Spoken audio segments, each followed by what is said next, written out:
Hola, ¿qué tal? Les saluda el profesor Moisés López y una vez más les damos la bienvenida a nuestro estudio del Pentateuco. En esta ocasión vamos a estar hablando de la sesión número 16 y vamos a entrar ya a nuestro último libro de este estudio, el libro de Deuteronomio. La palabra Deuteronomio significa la segunda ley, y no porque haya dos, sino simplemente porque básicamente el libro se dedica a recontar la historia, como vamos a ver en un momento más, y a volver otra vez a reiterar la ley. Tanto en Éxodo 20 como en Deuteronomio 5 tenemos los 10 mandamientos, o lo conocemos como el decálogo, porque lo que hace Moisés es recontar la historia del pueblo de Israel. Acuérdense que esta es la nueva generación, ya la generación de 20 años y más que salieron de Egipto ya perecieron en el desierto, ya los 40 años de andar vagando por el desierto ya terminaron, entonces ahora es tiempo de comenzar de nuevo o retomar más bien lo que se había dejado empezado por causa de la rebeldía del pueblo de Israel en la región de Cádiz. ¿Se acuerda que hablamos de eso hace 2 sesiones atrás? Entonces ahora esta es la nueva generación y están listos, pero Moisés va a aprovechar la oportunidad de hacer un recuento histórico. ¿Qué fue lo que pasó? Las cosas que Dios hizo, los milagros, las maravillas que Dios hizo cuando los sacó de la tierra de Egipto, el caminar, el peregrinar por el desierto y todo lo que ha pasado, incluso el fracaso. Y les va a volver a recordar otra vez el fracaso, ¿no? Y otra vez, si usted se recuerda que hablamos de eso hace un par de sesiones, estamos hablando de que Dios le tiene que decir a la nueva generación, acuérdense de lo que pasó con sus padres, sus ancestros, para que no cometan los mismos errores, ¿no? Estamos a punto de entrar a la tierra prometida otra vez, estamos listos para entrar a la tierra prometida, pero ahora es su responsabilidad. Ahora les toca a ustedes demostrar que esta nueva generación es mejor que la anterior en el sentido de la fe, no como personas, sino en el sentido de poner su confianza en Dios. Entonces el pueblo está listo y comienza a hacer este recuento.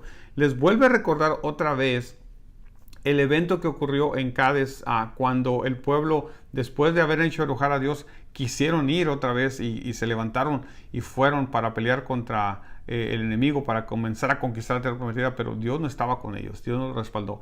Y creo yo que es muy importante que Moisés le recuerde esto porque ellos necesitan el respaldo de Dios para conquistar la tierra prometida. Ellos necesitan que Dios esté con ellos en cada una de las batallas, como va a acontecer, pero Moisés se tiene que asegurar, y una de las maneras de asegurarse es contando la historia.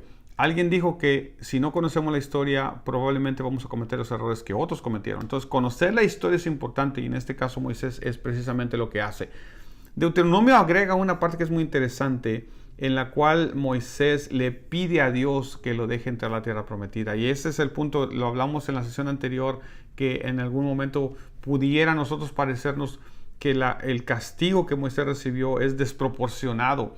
Pero aún en este pasaje dice que Moisés está recordando básicamente, ¿no? Después de que Dios le dijo, no vas a entrar a la tierra prometida, Moisés al parecer se acerca a Dios y le dice, te ruego que yo me dejes entrar, o déjame entrar a la tierra prometida. Y Dios le tiene que decir, basta, no me toques el tema, ¿no? Entonces Moisés se lo está básicamente como recordando a este pueblo. Ellos no son la generación culpable necesariamente, ellos estaban ahí, obviamente, pero la generación rebelde, la generación de la primera generación que salió de Egipto, es la que hizo todo este tipo de quejas, de críticas, incluso de amenazas contra Moisés en algunos momentos, lo que lo hicieron enojar y perder los cabales, decimos por ahí, y actuar de la manera que actuó. Pero otra vez, es interesante recordarlo, y es interesante ver al siervo de Dios rogándole a Dios que le deje entrar, pero Dios ha tomado la decisión y Dios no va a cambiar, porque es importante que usted y yo entendamos, como dijimos en aquella ocasión, que los líderes no somos imprescindibles. Una de las cosas interesantes que el texto de Deuteronomio nos habla y enfatiza mucho es el aspecto de la idolatría. Deuteronomio va a tener esta perspectiva de cuando estés en la tierra, a la tierra que yo te voy a dar, cuando entres en la tierra, cuando te asientes en la tierra, cuando vivas en la tierra, tiene que tener mucho cuidado. Una de las mayores tentaciones que el pueblo de Israel va a tener es seguir a los Baales. ¿Por qué? Porque en el momento que Israel se establezca en la tierra, Israel se va a convertir en un pueblo agrícola y ganadero. Ese va a ser el medio de su sustento. Durante estaban en el desierto, acuérdense que Dios proveyó para ellos, incluso en el recuento histórico, Moisés les va a decir, cómo tu calzado no se envejeció, tu ropa no se envejeció, siempre Dios te sustentó, siempre tuviste que comer. Entonces es una manera de decirle al pueblo, tienes muchísimo por qué estar agradecido con Dios. Pero ahora cuando entran a la tierra prometida, ya Dios no va a proveerle a Israel de la misma manera. Le va a seguir proveyendo, pero ahora a través de la lluvia, a través de la fertilidad del campo, a través de bendecir las cosechas, etcétera, etcétera. Y aquí es donde entra en juego todo lo que Deuteronomio es. Si bien dijimos que el libro de Números es el libro de las quejas, Deuteronomio es el libro que nos va a hablar de cómo mantener esta relación con Dios de tal manera que sus bendiciones fluyan a nuestra vida, que tengamos las cosechas, que tengamos lluvia a su tiempo, que nuestro ganado sea fértil, que podamos tener prosperidad y bendición. Acuérdense que en el Antiguo Testamento la bendición no solamente tiene que ver con prosperidad, sino también con estar en paz, que tus enemigos no te estén atacando, que la bendición de Dios fluya, que estés bien con tu familia, entre otras cosas. Entonces el famoso Shalom, que incluye todos estos aspectos que estamos hablando de bendición, no solamente es prosperidad, pero bien, por otro lado, la prosperidad material, las cosechas, el ganado, las propiedades y todo lo demás es parte de la bendición de Dios. Entonces Deuteronomio nos va a dar el patrón de conducta que tenemos que tener, y Deuteronomio se va a enfatizar mucho en el aspecto auditivo, en escuchar la ley de Dios y en poner en práctica la ley de Dios. Entonces las advertencias contra la idolatría tienen que ver precisamente porque cuando lleguen a la tierra de Canaán y se establezcan ahí, los cananeos van a seguir viviendo ahí. La idea aparentemente era que los cananeos iban a ser expulsados, más que exterminados, tal vez expulsados de su tierra, y Israel iba a tomar posesión de ello. Pero bueno, la historia nos enseña diferente. La historia nos dice que el pueblo de Canaán siguió ahí, los cananeos siguieron ahí, si no todos, una gran parte de ellos o un buen número de ellos. Entonces estos cananeos van a tener una influencia sobre el pueblo de Israel. El libro de Números va a explicar esta relación como que intencionalmente Dios dejó a los cananeos o permitió que se quedaran un grupo de cananeos ahí en la tierra prometida para que fueran como de cierta manera una tentación para Israel, para probar el corazón de Israel. No es que Dios los esté tentando, ¿no? Eso es completamente distinto. Pero obviamente la presencia de los cananeos con sus ideas y con su idolatría y con su teología, su adoración a Baal, va a ser una influencia que Israel va a tener que contrarrestar y va a tener que lidiar con ella constantemente. Entonces Dios va a probar el corazón del pueblo de Israel de esa manera. Entonces las advertencias contra la idolatría tienen que ver con eso. Hay varias prácticas que los cananeos realizan que son desde el punto de vista bíblico aberrantes. Por ejemplo, entendamos una cosa. La palabra Baal significa señor en cananeo. Entonces, básicamente lo que Baal representa para el cananeo es este señorío sobre ellos, ¿no? Este tipo de servidumbre al cual están sujetos a Baal. Lo sirven a través de los sacrificios y a través de ciertas cosas, pero el culto a Baal es muy problemático a los ojos de Dios y a los ojos del texto bíblico. ¿Por qué? Porque el culto a Baal está basado en la premisa de que Baal es el dios de la fertilidad. Fertilidad en cuanto a tus hijos, con tu esposa, por ejemplo, o obviamente los casados, en cuanto a tu ganado y en cuanto a la tierra. Todo lo que tenga que ver con fertilidad está relacionado con el culto a Baal. Baal es el dios de las tormentas, Baal es el dios de la fertilidad. Entonces, note cómo estos pueblos hacían esta conexión de la lluvia. Cuando cae, la tierra produce. Entonces ellos asumían que la lluvia en cierta manera era lo que producía o lo que le daba fertilidad a la tierra. Usted y yo sabemos que no, pero la lluvia es parte pero obviamente la tierra tiene sus propios minerales, sus propios procesos de producir vegetación, como Dios lo creó en el principio, de acuerdo con Génesis capítulo 1. Entonces, esa gente creía que Baal, al adorar a Baal y al hacer los rituales, ahorita vamos a hablar un poquito acerca de eso, pero al adorar a Baal, al buscar a Baal y al seguir a Baal, entonces Baal respondía con bendición, y la bendición tenía que ver con lluvia. Acuérdense que les dije yo que cuando Israel entrara a la tierra prometida se iba a convertir automáticamente o en el momento de asentarse en la tierra en un país agrícola y ganadero. Entonces obviamente para una persona que tiene siembras para un pueblo que depende de la siembra, el agua es sumamente importante. Y aun cuando hay ríos en Canaán, hay varios ríos en Canaán, el río Jordán es uno de los más importantes, pero hay algunos otros ríos por ahí, algunos arroyos por ahí, pero a veces no es suficiente para poder regar toda la agricultura que Israel va a necesitar para sobrevivir. Entonces la lluvia va a ser sumamente importante, es más, va a ser imprescindible. En algunos casos, si no hay lluvia, la cosecha se pierde y el pueblo comienza a carecer y eventualmente a perecer. Entonces la lluvia va a ser muy importante. Entonces piensa por un momento lo que estoy diciendo. ¿Por qué razón Moisés tiene que ser tan enfático en cuanto a la idolatría? Porque la tentación más grande que el pueblo de Israel va a tener es seguir a los Baales, ir a sacrificar a Baal, ir al templo de los Baales, como hay templos de Baal. Hubo templos de Baal en Canaán, en algunas regiones se han encontrado, por ejemplo, estatuillas de Baal, alguna parafernalia de lo que se usaba, instrumentos que usaban en el culto de Baal. Entonces la tentación va a ser que cuando no llueva, los cananeos van a decirle, vayamos y adoremos a Baal, porque cuando no llovía, nosotros íbamos y hacíamos un ritual o hacíamos un sacrificio y Baal respondía con lluvia. Ese es el punto que estamos hablando, esta tentación que Israel va a tener constantemente, que Israel tiene que entender y frenar. Dios no es solamente Dios de las lluvias, Dios de los truenos, Dios del lluvia, Dios de fuego, Dios de todo. Pero Israel puede tener esta tentación, cosa que ocurre, ¿no? En muchas ocasiones vamos a ver cómo el pueblo de Israel se desvió tras los Baales y fueron y siguieron a los Baales y el problema y la situación siempre termina mal, ¿no? Siempre termina con un juicio de Dios por el pueblo, sea opresión o sea calamidades o sea otro tipo de cosas. ¿Por qué? Porque están en un pacto con Dios. Acuérdense de eso. Y Moisés le recuerda en este recuento histórico que está haciendo al pueblo, le recuerda que tienen un pacto con Dios. Le recuerda otra vez los 10 mandamientos. Le recuerda cómo ocurrió este pacto que hicieron en el Sinaí, en el cual ellos se convirtieron en el pueblo de Dios y Él se convirtió en el Dios del pueblo. Entonces, Dios quiere ser el único. ¿Por qué? Porque los otros son inexistentes. Usted y yo lo sabemos. Para el pueblo de Israel en este momento no. Para el pueblo de Israel el texto parece indicar que para ellos Baal era tan real como Jehová. Entonces, lamentablemente, en algún momento de desesperación, seguían a Baal y con resultados, como dijimos, desastrosos para el pueblo, ¿no? Entonces, otra vez, ese es uno de los puntos. El otro punto que es importante es el famoso Shema, o el mandamiento por excelencia, el gran mandamiento. Y en este punto quiero pasar los últimos minutos de esta sección. ¿Qué es este mandamiento y por qué es sumamente importante? La razón es muy simple, ¿no?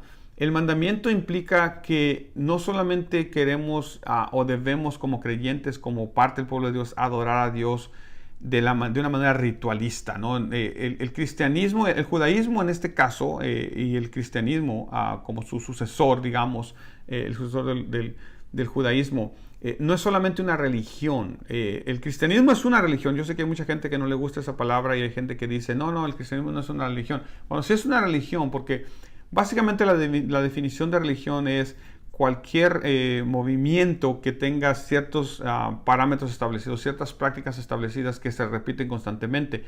El cristianismo califica como religión en ese sentido. Por ejemplo, tenemos un lugar donde reunirnos, nos reunimos usualmente el mismo día de la semana a la misma hora o los mismos días a la misma hora. Tenemos ciertas prácticas como oración, como ayuno, como predicación, etcétera, etcétera. Entonces, todo ese tipo de cosas hacen o definen a una religión. Ahora, que el cristianismo es mucho más que una religión, estoy completamente de acuerdo con usted. ¿Por qué? Porque el cristianismo no se basa solamente en prácticas que hacemos, como lo que estamos hablando de voy a la iglesia, hago esto, hago aquello, sino que también tiene que ver con el corazón. Dios le pide a Israel en Deuteronomio capítulo 6, que es donde está el famoso gran mandamiento, ¿no? Dios le pide que le amen con todo su ser, mente, corazón, alma, fuerzas, etcétera, etcétera. Básicamente el todo del ser humano. Dios, como dije, no es un Dios solamente del domingo, no es un Dios solamente de un día a la semana, no es un Dios solamente que se apacigüe con, llevo una ofrendita por ahí, un sacrificio por acá. No.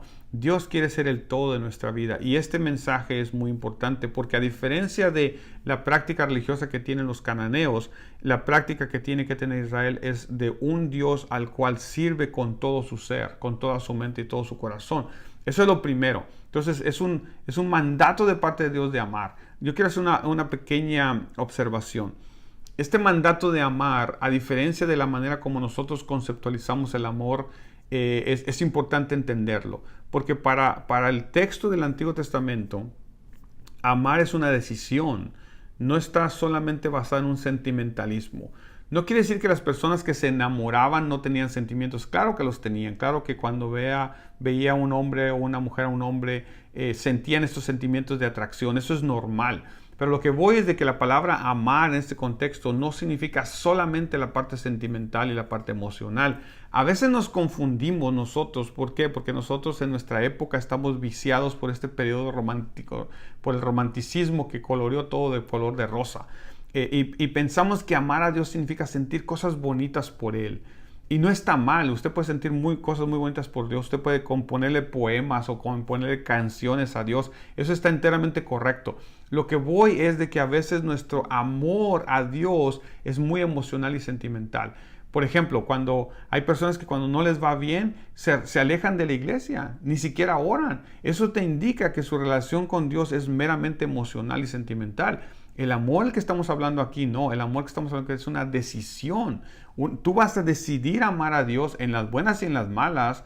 En cualquier circunstancia, en cualquier momento, vas a decidir amar a Dios. Y por ende, vas a demostrar el amor que tienes por Dios a través de la fidelidad a su mandato y a sus leyes. No hay manera más fácil de demostrar que amas a Dios que sometiéndote, ¿no? Cristo lo dijo. ¿Se acuerdan? Cristo en el Evangelio de San Juan dice, si me amáis, seguid mis mandamientos. Ahí está. Es básicamente una frase de deuteronomista lo que Cristo está diciendo. El amor que el texto bíblico nos habla no es un amor solamente sentimental. Es un amor de decisión, es un amor firme, es un amor fiel, es un amor que vamos a tener por Dios. Así la situación no sea lo más agradable o la situación sea muy adversa, usted y yo vamos a seguir amando a Dios.